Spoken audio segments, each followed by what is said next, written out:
What's up, what's up, what's up? Once again, it's your man Chazz Ellis answering the questions that you asked me. And today I got a good question that was basically saying, how do you know if somebody is really single? We all know that you could be dating somebody, you could think that they're single, but they actually got somebody else on the side, or you actually the side person, which make you feel kind of messed up because it's a big waste of your damn time. And people don't really seem to care to waste your time. So this is kind of giving you some ways for you to know and kind of check out whether or not the person is really single or if they're just playing games with you, kind of fooling you, making you think they're single when they're really not. Just some things you can check out. Number one is you have to meet their friends and family as their girlfriend or boyfriend. Now, a lot of y'all might be like, well, I met her friends and I met her family members, you know what I'm saying? And we seem cool, so I guess we together. Well, did you meet him as her boyfriend or did you meet him as her coworker? Because she might have came with him like, this is my coworker right here. We cool and everything, you know what I'm saying? He just gonna come eat with us. You got to make sure that you've been introduced as the actual boyfriend. And I know some ladies be like, I've met all of his friends. I met everybody. I know his mama. I know his sister. I know his aunts and people that work with him and everything. So I know we go together. But you were introduced as a friend of the family or some of his coworkers actually think you're his cousin. So that's not helping your situation. You know, you got to make sure that you listen and hear girlfriend or boyfriend. Otherwise, it's not real. You're not even meeting anybody. Because, you know, a lot of his friends have probably met his family members. Here's another one, and this is a big one with a lot of people. Taking pictures for social media. We live in a day and age where whatever you do is out there for the public if you so choose for it to be. And a lot of people post pictures and stuff like that on social media all day long. But yet, when it comes to being in a relationship, they don't post any pictures of the person that they're with, and they don't want that person to post any pictures of them on their whatever form of social media they use. So that should let you know something. That's kind of a red flag when a person is posting pictures all day long, and then you're like, hey, I'm about to post this picture of me and you on my page, and everybody gonna look at it and it's gonna be cute and da da da. And they're like, oh no, girl, don't be doing that, nah. You know what I'm saying? I try to stay low key. I don't really be like to have my business out in the street. Come on now, that's not real. That's not real. You know, when a person is doing, they got a picture up, they got their money up, they got a blunt in their mouth taking a picture, but they don't want to have a picture with you and you that girl. Come on, that doesn't even make sense. Like, that's the one aspect of their life they want to hide from people, but they tell people everything else. That doesn't make any sense.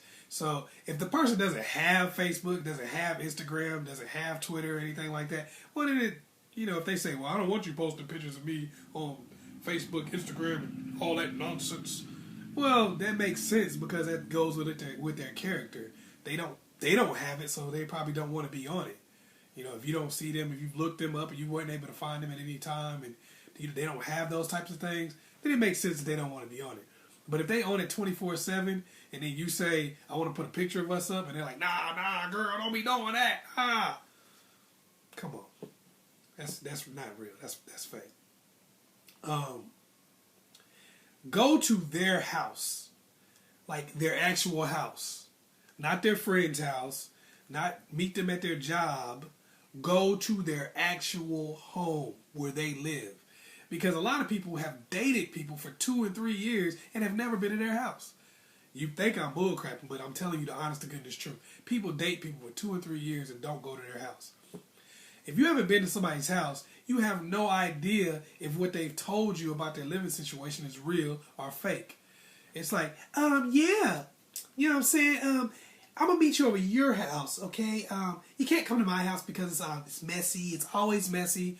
Damn, girl, it's been messy for like 3 years. What's up? I'm so busy. I'm busy. But for real, though, I promise you, I'm going to go ahead and clean it up. One of these days, you can come over, I'm going to make you dinner. But right now, let me just come over your house. What she really saying is, I got a dude that's staying here, and you can't come over here because he's in his drawers watching SportsCenter right now, and he would kill both of us. So, come to the crib. Make sure you come to their house so you can really assess the situation. Change your meeting days and times frequently. Some people, most cheaters actually cheat on a schedule because they know when their mate is going to be home or not going to be home. Some people cheat at 12 o'clock every Wednesday. And the person that they're with honestly thinks that's the only time they have out of the day. They're like, well, we meet, you know what I'm saying? We meet every single day at 4:30. Like every day at 4:30, that's when y'all meet. Y'all never change. No, because he gets off at 4 and he comes to me at 4:30 and he usually leaves around 7 or 8. But we stay together and we hang out. So I know he loves me because we see each other every day. But what you don't know is that his wife actually works until 8 o'clock. And that's why he stops dealing with you around that time so he can be home. And he does that every single day and she doesn't know. So you have to make sure that whatever information that you're getting from this person is real by meeting them at different times. Like, say, hey, can I come to your job and meet? Because that's a different place. We don't meet at the same place all the time. Can I come at this different time? Can you come at this time? Change it up on them a little bit and see how they react. Because if they really care about you, it's not like they're just going to be like, well, we can never see each other again because you can't see me at 4:30 at this time, every single day or every other day. So make sure you change up the meeting places and times sometimes, just so you know that it's real and it's not a situation where they're ducking somebody or they got their schedule down and they're working off of someone else's schedule. Call. Don't just text.